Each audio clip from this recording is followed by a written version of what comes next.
All right. So a lot of people that get blood work, they get their blood work done, they get the results back, and they see that a lot of things are within normal range, and they assume that everything is good. Their doctor tells them everything is good. You're healthy, right? Well, normal doesn't always mean healthy when we look at a blood work panel. Now, I'll go ahead and preface this. This does not dive too deep into the blood work because if I did, this would be a 6 hour long lecture. We're just going to kind of skim the top of it to kind of give you the idea. But the next time that you get blood work and you see that things are in normal ranges, just know that there could be some underlying things that are in the normal range, but you also could be experiencing negative side effects from that. So, jumping into it, ranges are going to be misleading. So just because your lab panel says that you're, within range, within that normal bracket, it doesn't mean that your body is functioning effectively.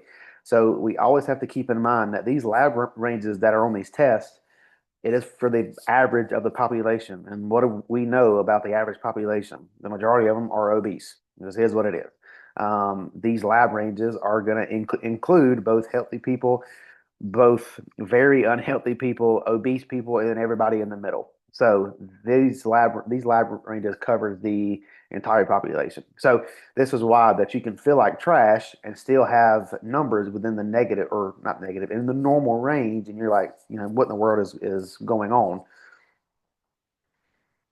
And so if we just look at a couple of tests that I typically get people to get, one of them is going to be blood sugar testing. So as you guys know, I have you track your fasted blood glucose. Um, and if you get a blood work panel, I typically have you get a fasted insulin as well. And these two in combination can show what your carb tolerance could be. Now, if you get an A1C test, this is going to show what your 90-day blood sugar average is. So if you took your um, 90-day average of what your blood glucose number is going to be, and then do the formulation to turn it over into your A1C number, they should line up fairly well. But that A1C number on your blood work is the 90-day average, give or take what your blood sugar is going to be.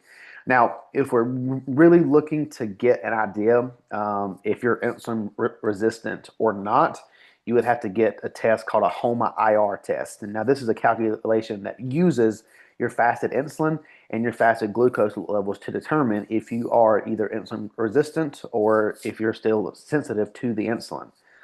So that's just one example.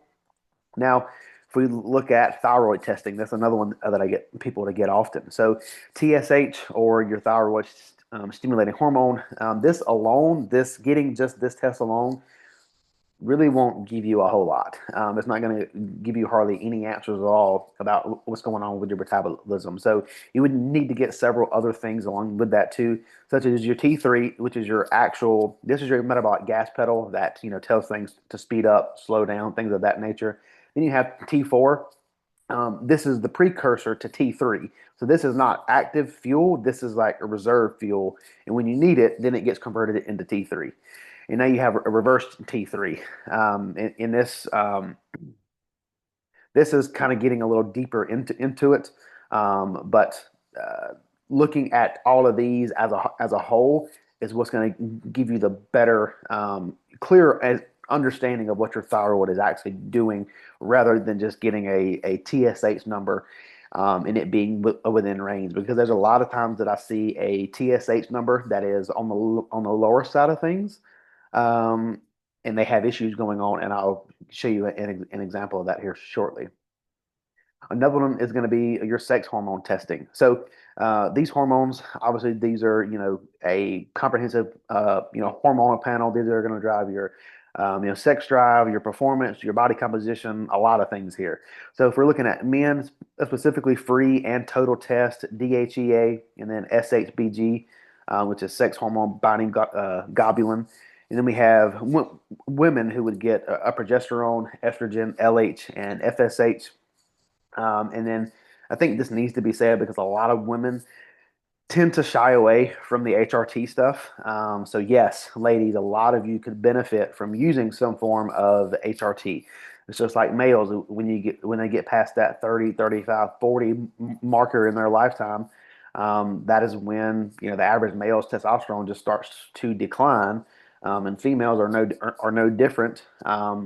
Especially as you age and get older, your hormones start to throttle down. And if you don't have any kind of replacement, you're going to see some adverse side effects from that. And a lot of women, I think the whole testosterone thing, having to do an injection kind of thing, um, maybe ties into like the taboo behind like the steroids. Like they all think all that stuff is like very has a negative connotation with it. But I mean, in an essence, I know a lot of women 40, 50 plus years old that you wouldn't think would inject themselves with anything, right? But it's just testosterone. It's HR. It's a form of HRT, hormone replacement therapy. So, getting these done is a big one as well too. Then if we look at inflammation and stress, so there's a lot that you guys could say about, yes, I'm stressed. I'm stress from my job, my relationship, my physical stress, whatever the case may be. That's on one side how you actually feel. Getting blood work to show the actual inflammation and the systemic stress inside of your body is another thing. So, um, if we are looking to see like what your recovery looks like or your lack of it, for a better term, is going to be written all over your blood work. So if we're looking at systemic inflammation, we want to get a CRP and a homocysteine test. If we're looking at AST and ALT, this can signal any kind of gut stress or muscle stress if this is elevated. Now, another thing to keep in mind with these numbers too is that if you are a highly trained individual, which a lot of you on this call are, really everybody that works with me, I would consider you a trained individual. If you do not take several days off from before the blood work panel, these numbers are just going to be elevated. It just is what it is. But we know going into the blood work that these are going to be elevated. And then another one is your morning cortisol. This is going to be your best marker that you can get to measure that acute stress response. And this has to be done, early in the morning, first thing in the morning, fasted, things of that nature as well too. And so now we're going to tie all this into what's the big picture connection. So your blood work is just not a set of numbers that you get from the lab. You scroll through it. There's nothing highlighted in red, right? And you're good, right? That's not how this works. You need to look at this as an overall picture, maybe even a story of energy management and how your body is, utilizing energy in recovery and things of that nature. So if we're looking at the metabolic loop, if you have a high HOMA IR test, and insulin, are you going to create systemic inflammation? So if you have a high HOMA IR test, which we know is going to point toward insulin resistance, we know that insulin resistance then carries inflammation, right? So then you have to go back and try to find the root cause of why is your HOMA IR test. If you just get the CRP test done to show that you have high inflammation, well, where is it coming from? You have to kind of draw that connection and connect the dots. If we look at the thyroid, so if your inflammation, again, that CRP is high, your body will often downregulate free T3 to save energy, making fat loss harder. And so if you, again, just got the blood work test and you just seen that you have, low T3, well, you need to look back and try to figure out why that T3 is low in conjunction with the other things on the blood work panel to see, rather than just giving you some sort of, additive, supplementation to increase that T3 production. So, again, this is kind of me in a backhand way saying find the root cause, not just throw medication on top of it to fix the issue. Because if we can do that, then the sky is the limit as far as like what you can do with your own body, as long as you're not having to patch bullet holes essentially with a band-aid is what that boils down to. And then if we're looking at the recovery gap, so if you have high AM cortisol, which again is your biggest indicator of stress, right? This can tank your free testosterone. make your hormones go, tanked out, right? This again is going to shift your body from building, and burning body fat to storing and protecting. So if you, go to the doctor, this is very common with men who work like night shift, swing shifts jobs, right? If you go and get your testosterone checked and it's low, but you're also the kind of individual who sleeps 2 to 3 hours a night, works a night shift job, um, has high AM cortisol in the morning, you don't need testosterone replacement. You need to fix this high AM cortisol first. So again, it's just going back to finding that root cause, and using the other panels inside of the blood work. Now, here's a great example of this. So if you get a panel of blood work and you get, several things checked, one of them, let's say, is TSH, and then you get your cholesterol checked, right? Well, if you get your blood work back and you see that your TSH is high, right, this is going to signal that this is an underactive thyroid, right?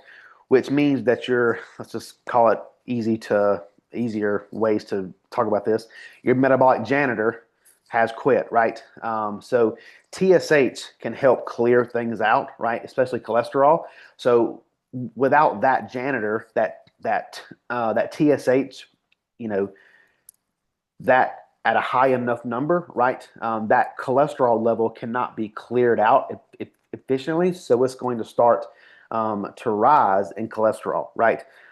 So if you think about it, if your TSH is high, this is going to signal as that underactive thyroid. So without a high enough TSH number, it cannot clear out that cholesterol. So if that is going lower, this number is getting higher in cholesterol just because it can't keep up and clear all that cholesterol out. So then if you get blood work and you're like, man, my cholesterol, is really high. Is it my diet? Is it hereditary? Like, is it genetics? Like, what's going on here? And if you don't make that connection in between, that TSH is not where it needs to be, you can misinterpret and misdiagnose what really needs to be fixed. Because 9 times out of 10, if you go to the doctor and they see that it's high cholesterol, they're going to put you on some sort of cholesterol medication instead of trying to fix what the sole root issue actually is. So, with all that being said, if you get some blood work done, actually analyze it. Don't just get it, see normal on everything, and just forget it. 9 times out of 10, it's going to be a good thing that everything is in the quote unquote normal range. But if you're trying to be optimal with things and you're really trying to hone in on what makes you your best self, you should probably make sure that these ratios that you're looking at, is where they need to be. Another example that I just thought, just right off the top of my head, another one is going to be testosterone and estrogen, right? So if we look at a male who is on TRT, right, their testosterone is high, right? They get the blood work back, testosterone says high. Well, we know that he's taking exogenous testosterone. That's kind of that's a no-brainer. And then we go over and look at estrogen, and we see that it's also high, right? Estradiol is high. A lot of guys freak out. Oh my God, my estrogen is high, right? The estrogen is no good for me. I need to get that out of here. I need that lower. Not necessarily. Just because it said that estrogen is high does not mean that it's bad. Testosterone and estrogen should be anywhere in between a 14-to-1 ratio to a 20-to-1 ratio. So, as long as your ratio in between testosterone and estrogen falls in between that 14-to-1 to 20-to-1, it doesn't matter what the test says. As long as that ratio is on point, that's what matters. And then again, that's just the confusion that a lot of people go through, just because these ranges, again, are from the average human population. And that's not always a reflective of a healthy body. So at the end of it, just make sure that if you do get blood work done, interpret it. If you need somebody to interpret it, you guys have me, obviously. Find the root cause, fix that issue first, and then start living better than the quote unquote normal that you see on your blood